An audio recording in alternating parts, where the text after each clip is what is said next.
Привет, мои дорогие друзья. Сегодня я научу тебя, как звучит, вся буква на русском. Потому что у нас есть 33 буквы, которые начинают А и последний Я.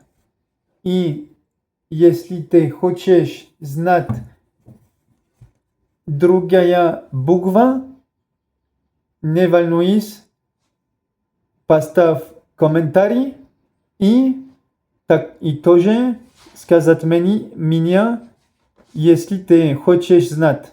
И подпишите на мой канал и пусть и дай мне лайк дай мне лайк и подпишите на мой канал.